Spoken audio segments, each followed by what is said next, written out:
Hello दोस्तों, नमस्कार। मैं अवधेश कुमार वर्मा एक नई वीडियो के साथ आपकी सेवा में पुनः उपस्थित हूं।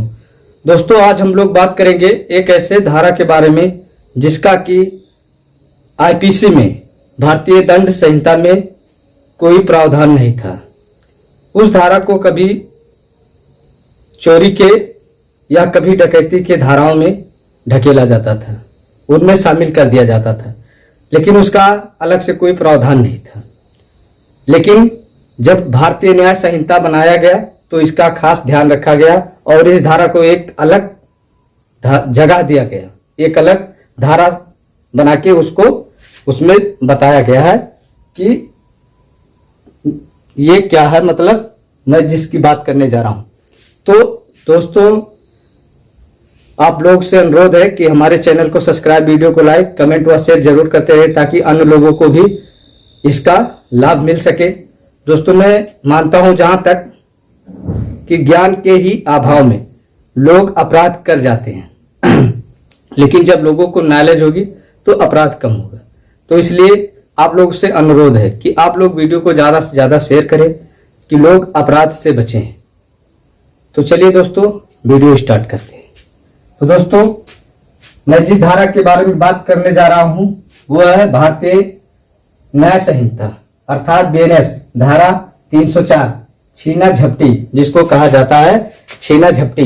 लेकिन दोस्तों, मैं बता दूं कि जो आईपीसी था उसमें भी धारा 304 था जिसमें गैर इरादतन हत्या के बारे में बताया गया था।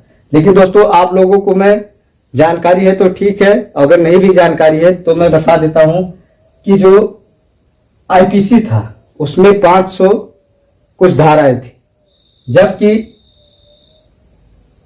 बीएनएस में करीब 350 धारा के अंतर्गत सारी बीएनएस को बनाया गया है, उसी में समाहित किया गया है। तो चलिए, तो बात की बात है। लेकिन मैं बता दूं, पहले आईपीसी में धारा 304 हत्या को परिभाषित करता था और उसके दंड के बारे में बताता था। तो दोस्तों, अब मैं आपको बताऊं कि जो बीएनएस में धारा 304 है, अब ये बता रहा है छीना झपटी के बारे में। दोस्तों, छीना झपटी आईपीसी में इसका कोई जगह नहीं था। जब छीना झपटी जैसा क्राइम होता था तो हमारी पुलिस या जो भी लोग इस धारा को लगवाते थे वो लोग सिर्फ इस धारा को या तो चोरी के अंतर्गत लगवा देते थे या तो डकैती में या तो लूट में लगा देते थे। लेकिन ना ये लूट था, ना डकैती था, ना ही चोरी था। ये छीना झपटी अलग है। तो चलिए दोस्तों, देखते हैं कि छीना झपटी क्या होता है और कौन सी इसमें सजा होती है, इसके बारे में पूरा डिटेल से जानते हैं। तो दोस्तों, बीएनएस के धारा 304 में छीना झपटी को बताया गया है, जो कि छीना झपटी एक ऐसा क्राइम होता है जिसमें एक व्यक्ति कहीं मान लीजिए बाजार में जा रहा है या कहीं बात करते हुए जा रहा है या कोई सामान हाथ में लिए है, जेब में लिया है, जा रहा है, और कुछ अपराधी ऐसे होते हैं जिनका ये कार्य होता है कि कोई व्यक्ति कुछ भी लेके जा रहा है तो उसको छीन कर वो भाग जाते हैं, उस सामान को छीन कर लेकर भाग जाते हैं, गायब हो जाते हैं। उसी को कहा जाता है छीना झपटी। जो छीन लिया जाता है अचानक, जबरदस्ती, अचानक किसी भी वस्तु को छीन लेना, जबरदस्ती, मतलब जबरदस्ती तो छीनते हैं, मांगते थोड़ी कि भैया दे दीजिए। अगर मांग भी लेते हैं, अगर आपने नहीं दिया तब भी वो छीन लेते हैं। तो ये एक ऐसा क्राइम है जिसका आईपीसी में कोई जगह नहीं था। इसको इधर उधर लगते मुक्के खाना पड़ता था इस धारा को, और अपराधी को सही सजा नहीं मिल पाती थी, और जिस व्यक्ति का छीना झपटी होता था उसको सही न्याय नहीं मिल पाता था। तो इसलिए जब बीएनएस बनाया गया तो इसको एक अलग जगह दे दिया गया जिसका नाम रखा गया छीना झपटी। और धारा 304 अब छीना झपटी को परिभाषित करती है और दंड देती है। तो जो हमारी बीएनएस है इसमें धारा 304 में 2 खंड कर दिए गए, धारा 304(1), धारा 304(2). मतलब जो धारा 304 पहला है उसमें ये बताया गया है कि छीना झपटी क्या होती है, और जो धारा 304 का 2 मतलब सेकंड, उसमें यह बताया गया है कि उसमें कौन सी सजा है, तो यह बताया गया। चलिए दोस्तों, अब हम देखते हैं कि छीना झपटी क्या होता है।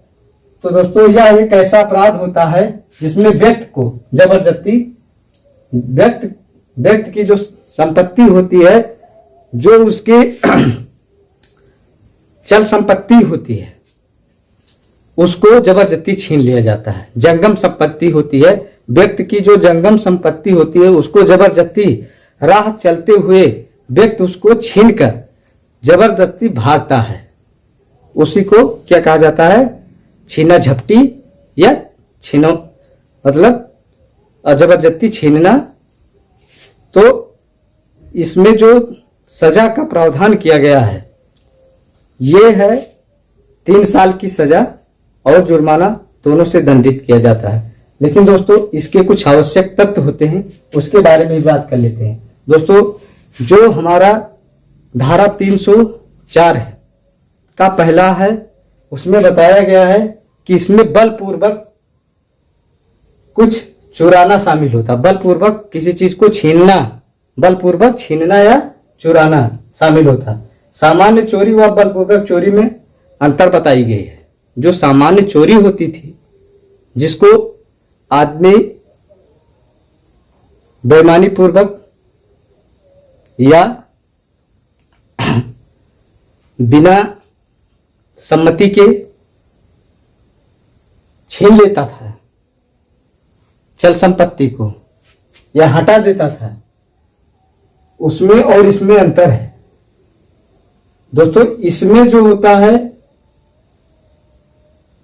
बलपूर्वक छीना जाता है, उसमें बलपूर्वक का कोई वो नहीं है, उसमें बलपूर्वक शब्द नहीं आता। जबकि इसमें बोला गया है कि बलपूर्वक छीना जाता है। इसमें ताकत लगाया जाता है, हिम्मत दिखाया जाता है कि देखो तुम खड़े हो, दिन दहाड़े तुम्हारा वस्त्र हम छीन लेंगे, तुम्हारे सामने ही तुम्हारा वस्त्र छीना जाता है। लेकिन उसमें ऐसा कुछ नहीं होता, उसमें तुम्हें जानकारी नहीं होती है कि हमारा वस्त्र कौन ले गया।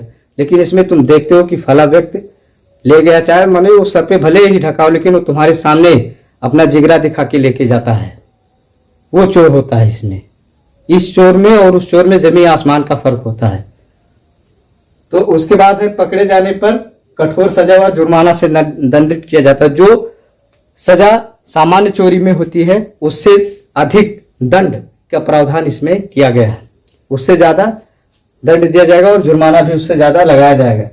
ये एक ऐसा अपराध होता है जो संज्ञेय अपराध होता है। ये संज्ञेय अपराध होता है। इसमें आपको पकड़ने के लिए पुलिस को किसी वारंट की जरूरत नहीं पड़ती है। आप के नाम कोई सूचना लगी, आप तुरंत पकड़े जाओगे। उसके बाद निचली अदालत में इसकी सुनवाई होती है